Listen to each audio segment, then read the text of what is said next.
Rain fell in sheets. It hammered against the windshield of my old car. Thunder cracked overhead, a sound so loud it seemed to split the sky in two.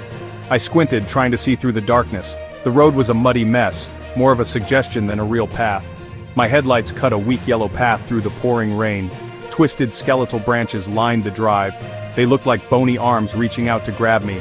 I was almost there. I could feel it in the pit of my stomach. A cold knot of fear, a flash of strange excitement. Everyone said I was crazy to come here. They called it the Whispers House. I finally saw it. The house stood on a hill, a dark silhouette against lightning. It was huge, bigger than any house I'd seen. Victorian mansion, sharp gables, lonely turret pointing to the clouds, peeling paint, boarded up windows like blind eyes. Dark, empty window sockets watching me. I pulled my car to a stop by the rusted iron gate. Wind howled around the house, carrying voices. I shut off the engine. Silence suddenly worse than the storm. My heart thumped frantic against my ribs. I grabbed my flashlight from the passenger seat. Its beam looked small against the overwhelming dark. The gate groaned as I pushed it open. I stepped onto the overgrown path. My boots sank into wet ground. The stories about the Whispers House were famous in my town. Everyone knew them. Old folks would tell them around campfires, their voices dropping to a hush. They said the house was built over a century ago by a wealthy but cruel man named Alistair Blackwood. He was a shipping magnate who had made his fortune through shady deals and mistreating his workers. He built the mansion for his wife Ilara and their young daughter Lily.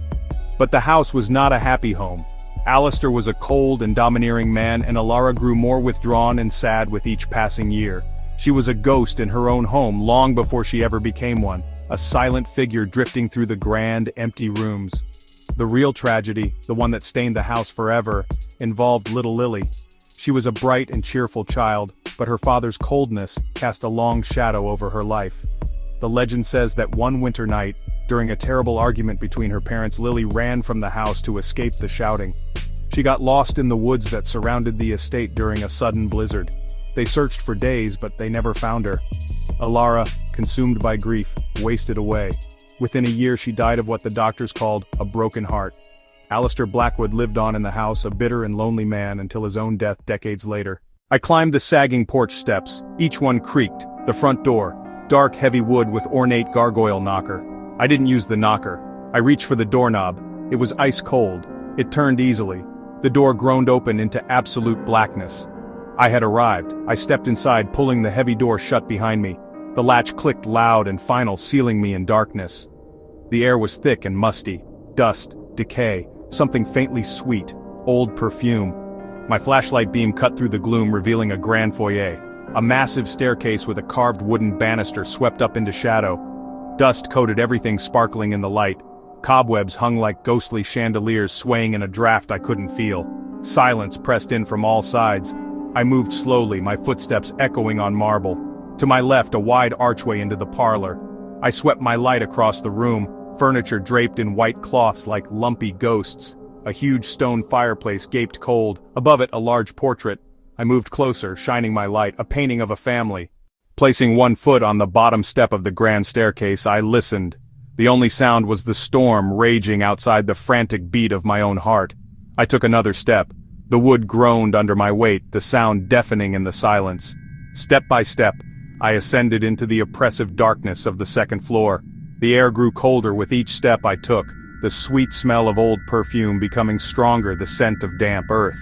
When I reached the top, I found myself in a long hallway. Doors lined both sides, all of them closed. My flashlight beam danced from one door to the next, revealing peeling paint-tarnished brass knobs. Which room had the sound come from? Which door should I open first? As I stood there, hesitating, I heard another sound. It wasn't a creak this time, it was the faint, unmistakable sound of a music box. The melody was delicate and sad, a tinkling tune drifting from behind one of the doors at the far end of the hall. It was a lonely sound, full of sorrow. It drew me forward against my better judgment. I walked slowly down the hall, my light fixed on the last door on the left. The music grew slightly louder as I approached.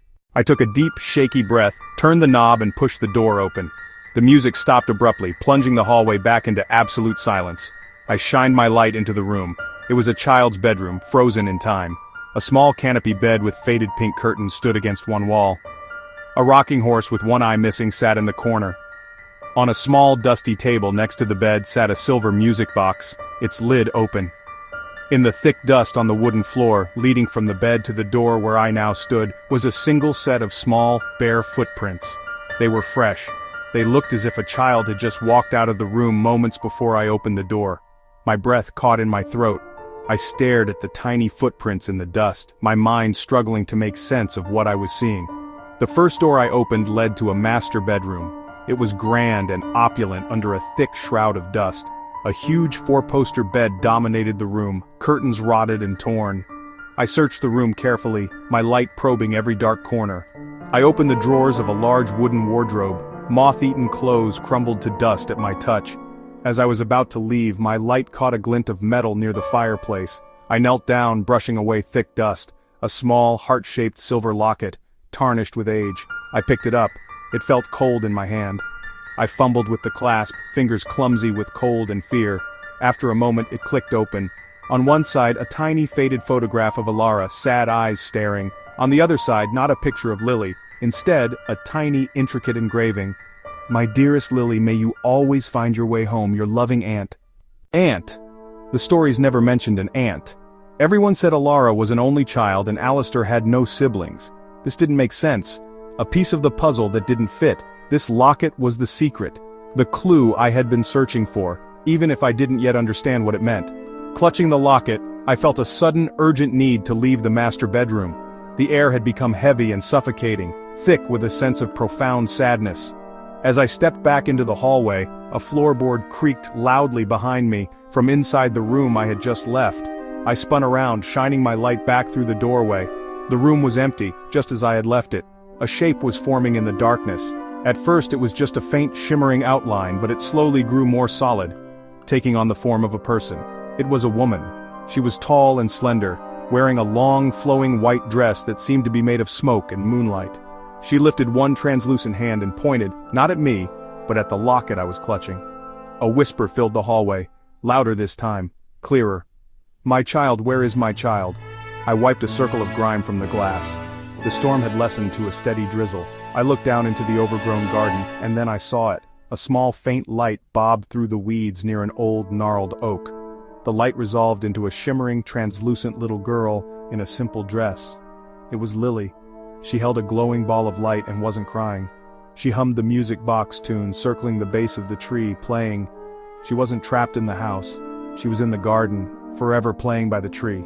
Alara's ghost was trapped inside, unable to see her.